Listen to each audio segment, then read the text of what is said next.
Welcome to Rogue Teacher, a podcast dedicated to the human narrative. If we take a look at our history, it might tell us a little bit about what an education is, how we should handle that going forward. Episode 1. Sandoku is a Japanese word.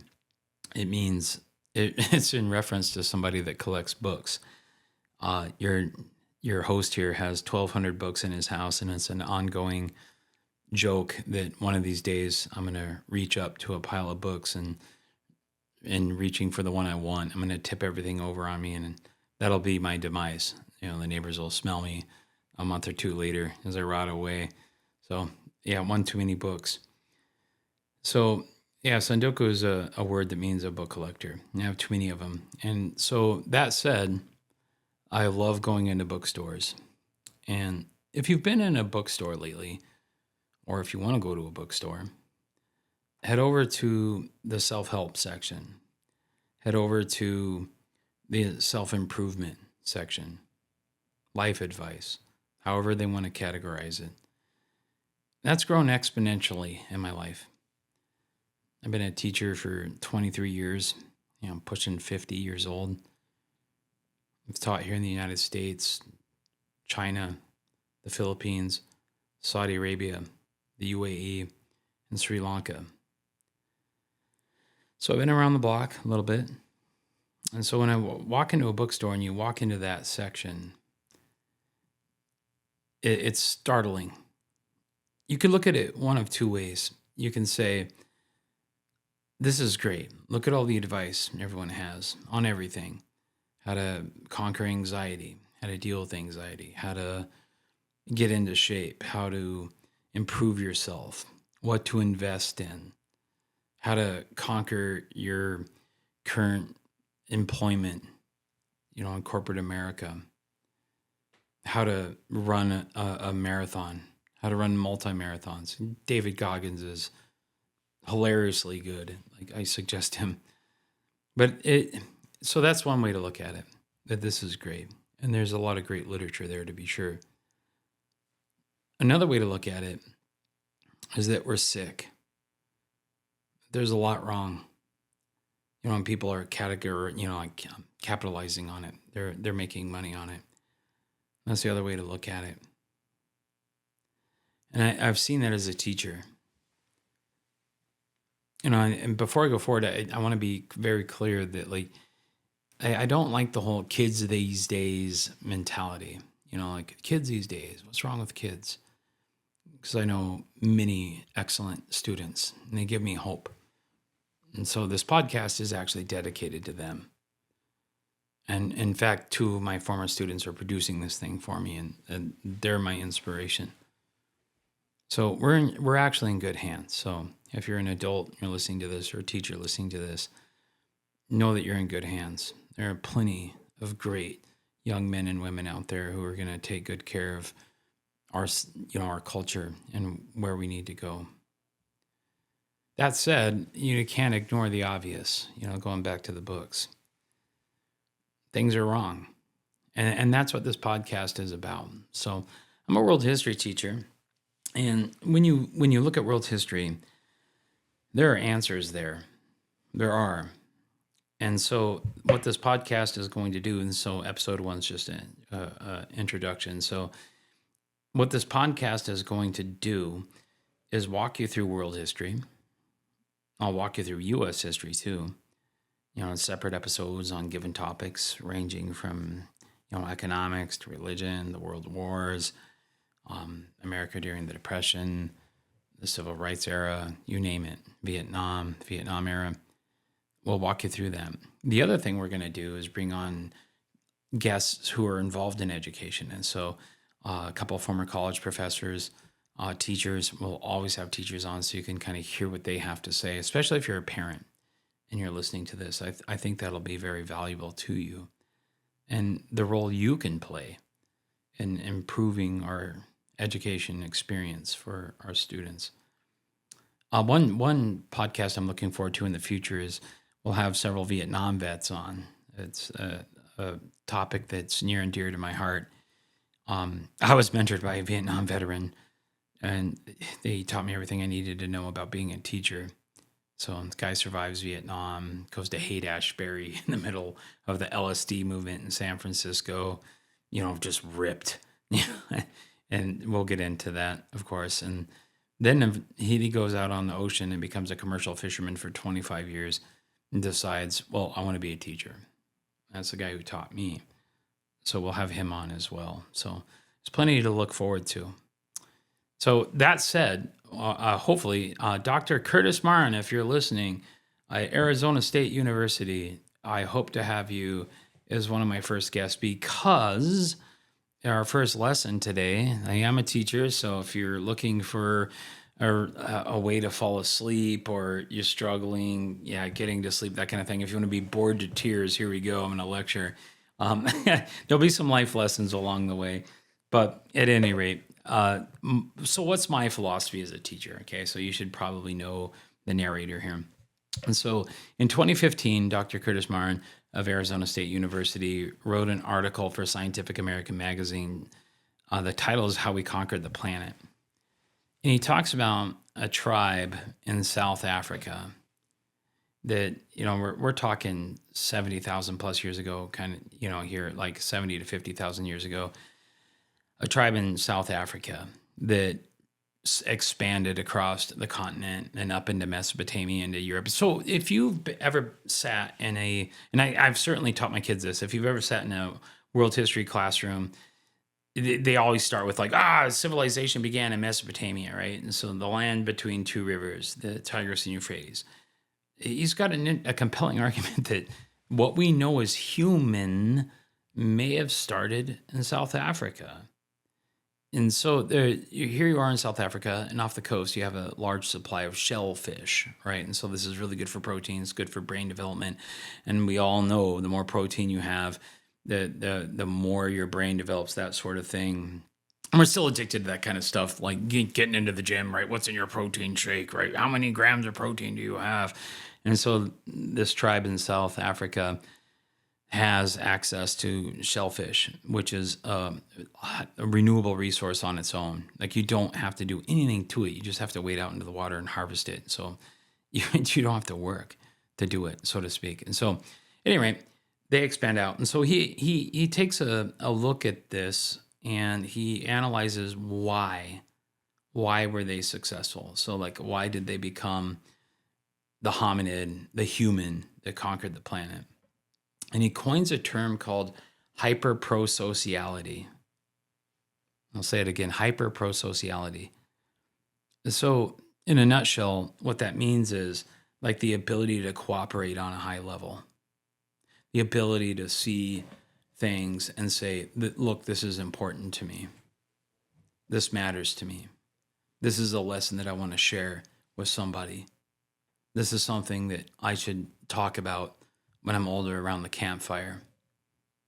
This is something that lends itself to being a shaman.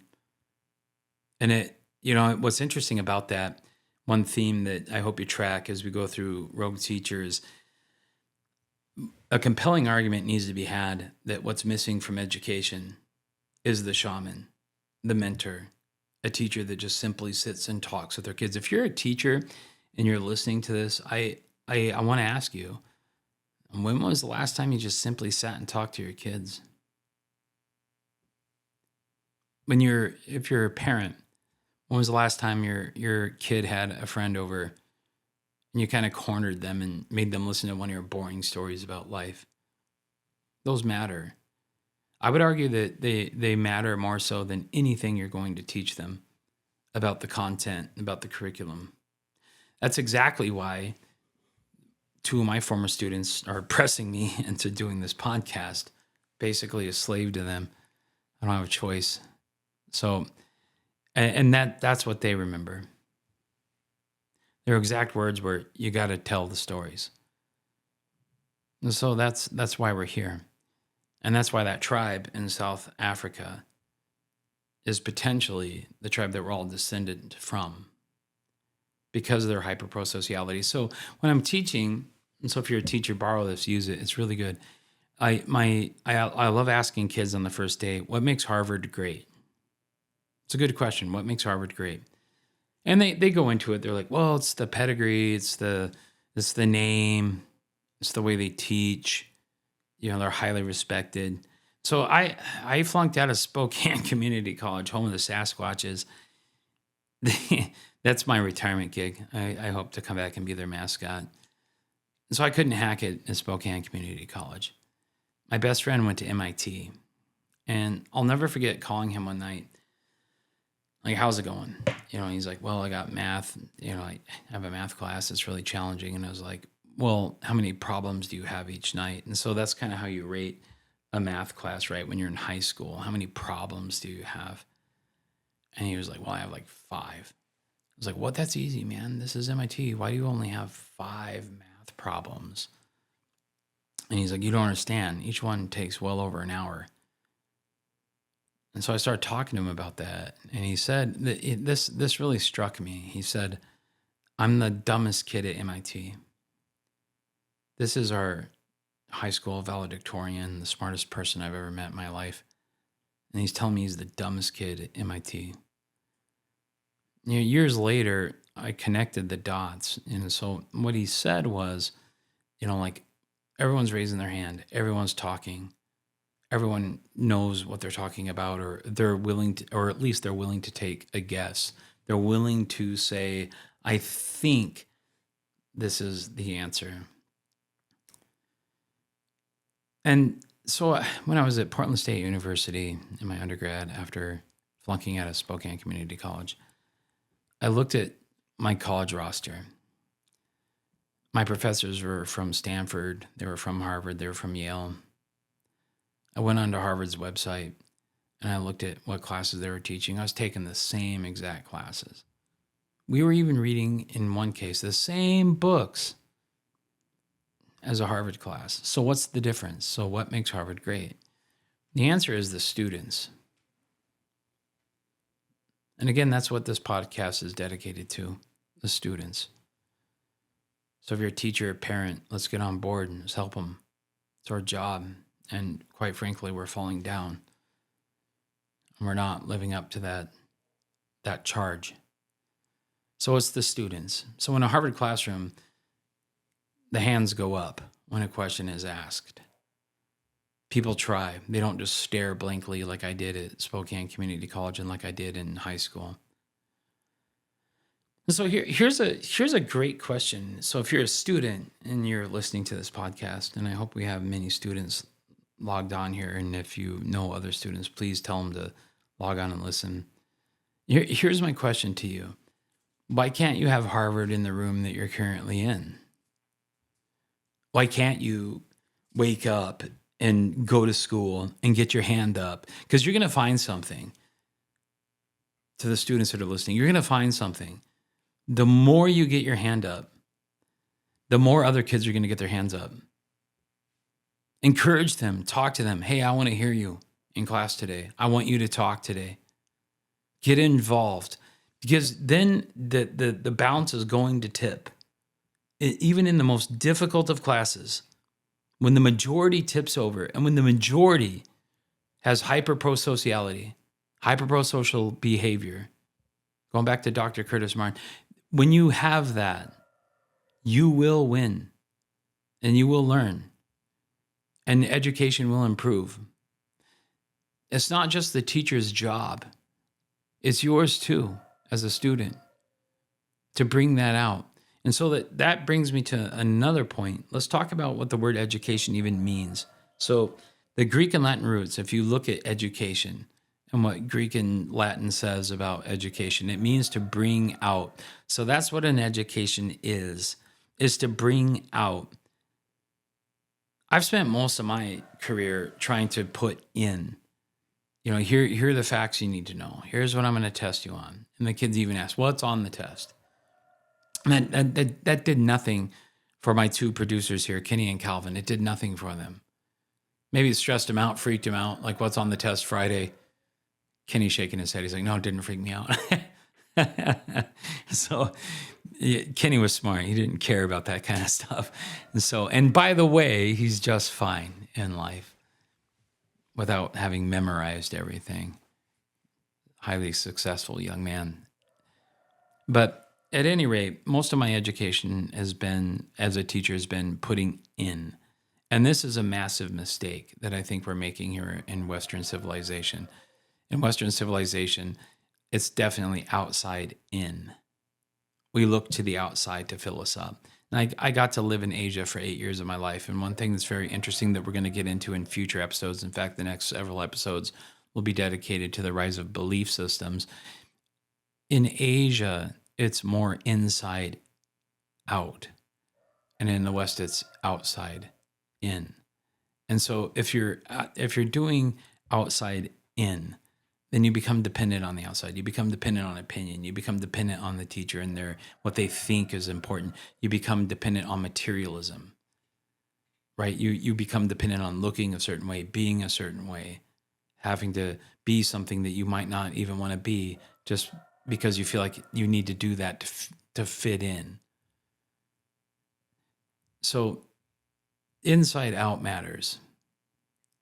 And this is where it gets interesting. Again, going back to education, it means to evoke, it means to bring out. That's what that word means. And that's what we're not doing. So let's give a concrete example. So if you're a teacher listening to this, here's an idea. You can do this in any class. I do this in world history.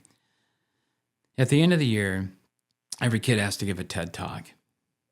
So you've listened to me, you've gone through this class for a whole year, you've learned all this world history. So what? I want to look at a kid and be like, okay, you've listened to all this world history. Well, what's your idea? If you were going to write a book today, what would it be about? And so at the beginning of the year, I asked them this question: to be human is to blank. And this is your first homework assignment if you're a listener. To be human is to blank. To be human is to what? And then the second part of that is to be human is to blank, and it is this what that is at the root of the human prospect. And so, okay, here's a possible answer. To be human is to believe. And it is this, I don't know, necessity, instinct, proclivity. That's where it gets really interesting. Like what's that? What's that second part, right? What word do you want to choose? To be human is to believe, and it is this necessity that is at the root of the human prospect. Human prospect here just simply means the human story. Like what it means to be when we wake up. Going back to my two producers here, like they live a life, they get up, they have to think about that. What does it mean? Do they want to be a good husband? Do they want to be a good mentor? Do they want to help me? Something drives them to do that. So I lived in China for 3 years. So let's talk about this real quick, what it means to be human. I lived in China for 3 years, and a woman I traveled with, she had a great line. I asked her once, like, what does a person need to be happy? And that should be the drive of a lot of good education, right? Like in a good education setting, like I think if you're a teacher, you would do well to try to address that question. What does it mean to be happy? What do you need to be happy? And she said, if you're going to be happy, and this is, I'll direct this at my three kiddos here that are listening. To be happy, you need three things. The first one is meaningful relationships. I mean, that could be your lover. That could be your mom, dad, grandpa, friends. For me right now, it's, again, these two young kids that are helping me reach, one of my goals, which is to spread my message and what I've learned. That's why, I love them. It's a meaningful relationship. I get something out of it right here, right now. I love my wife. She's beautiful. Wonderful woman. You need meaningful relationships.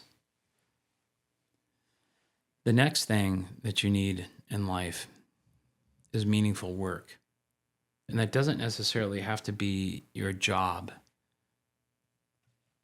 For the adults that are listening, or the kids that have just graduated from high school and are in college, or expanding their careers, doesn't necessarily have to be your job.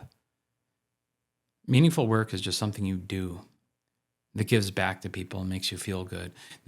Meaningful work is hyper-pro-sociality. It's giving back. It's communicating with people. Meaningful work is had through meaningful relationships. So for the first key point sets up the second. You can't have meaningful work unless you have meaningful relationships.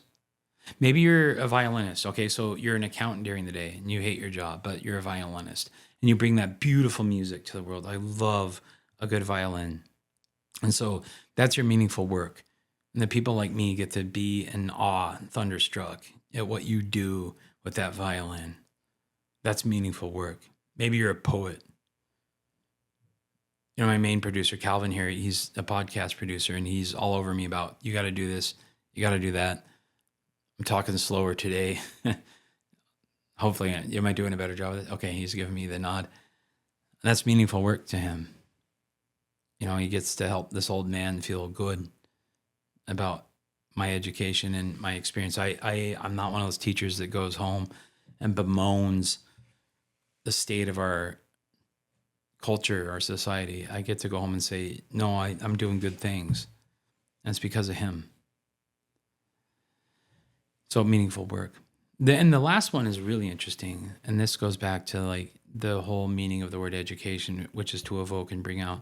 The last one is a sense of hope and wonderment.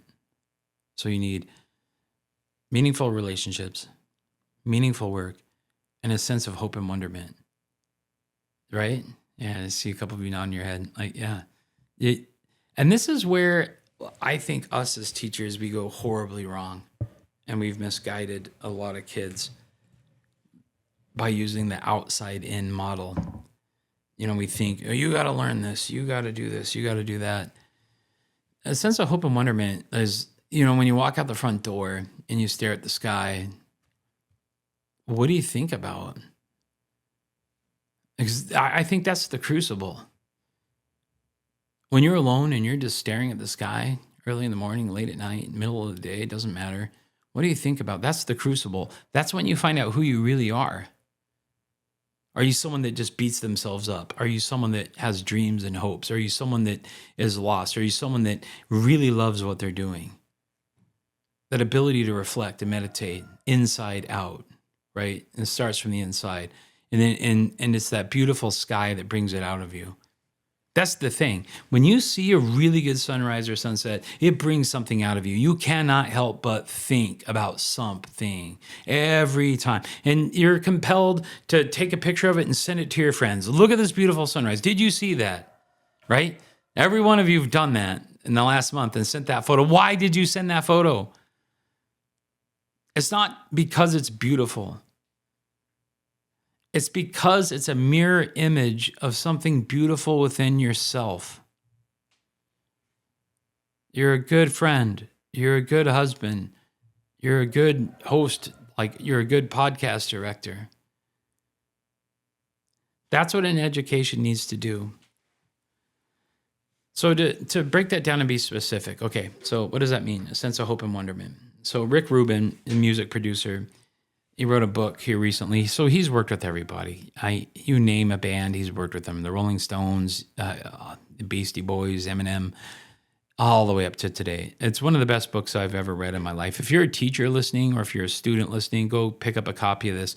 It's called The Creative Act, A Way of Being.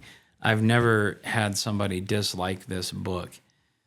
Real quick, okay, so it's about being an artist, right? This book is about being an artist. And so when you go to the table of contents, right? So he literally titles it 78 areas of thought. So just 78 ideas he's had about creativity and art. So before you're like, oh, I'm not an artist, let's stop that real quick. A good friend of mine is a math teacher, and one of the big rants he goes on is that everyone can be good at math. I'm absolutely guilty of saying, oh, I'm just not a math guy. That's why I became a social studies teacher. I just don't know math. I'm not a math guy. He got really mad at me. He's like, no, everyone's a math guy. Everyone has a brain. Everyone can learn math. Everyone can be good at math. And he went on this huge rant. I hope to have him on as a guest. And I think he's right. Every one of you could be good at math. Absolutely. Absolutely. Here's an idea. Maybe you had math at 8 a.m. and you're just not awake at 8 a.m. Maybe you're better at 12 or 2 o'clock. And if you had math at 12 or 2 o'clock, maybe you would have become an engineer. The studies are actually showing that this is true. So maybe you are a math person. My other producer right now is nodding his head, and he's like, well, maybe I am a math guy. This guy runs warehouses and shipping, and he's nodding his head right now. Right, Kenny? Yep, you are. And yeah, you're a math person. But when you were a student, you probably would not have said, I'm a math person. Yeah, you're right. He's confirming what I'm saying. And so all of you are an artist. All of you. And if you were nodding your head back when I was talking about the sunsets, like, oh yeah, I've taken that photo, you're an artist, okay? Calvin, the main producer, is really good at taking photos of birds. Absolutely fantastic, by the way. So here's Rick Rubin on art. So teaching is an art. Woodworking is an art. Being a good parent is an art. Being a good friend is an art. Being a good lover is an art. Being a good listener is an art. It's human. So here's Rick Rubin on art. So if you're going to make a work of art, on page 90 of his book, he says this: the purpose of the work is to awaken something in you first, and then allow something to be awakened in others. I'll read that again. Page 90. The purpose of the work is to awaken something in you first, and then allow something to be awakened in others. If you're a teacher, that's your job. If what you do doesn't wake you up in the middle of the night, if what you do doesn't send you to the bookstore constantly trying to learn more, if what you do doesn't bore others because you constantly lecture them about it because you're so passionate about it, then, right? Then you're not a teacher. One argument you're going to hear here with Rogue Teacher is I believe that we are biologically programmed to listen to people who are passionate about what they're saying. That's why you love your mom. Your mom loves you. That's why you listen to her. Plain and simple. When she looks at you, she sees the world. That's what makes a good teacher. And so a good teacher is a shaman. A good teacher is a mentor. A good teacher is someone that sits with their kids and talks to them. So going all the way back to the beginning of this podcast, Sanduko, collector of books, we're sick. We're not well. Teaching has become too clinical. It's lacking compassion.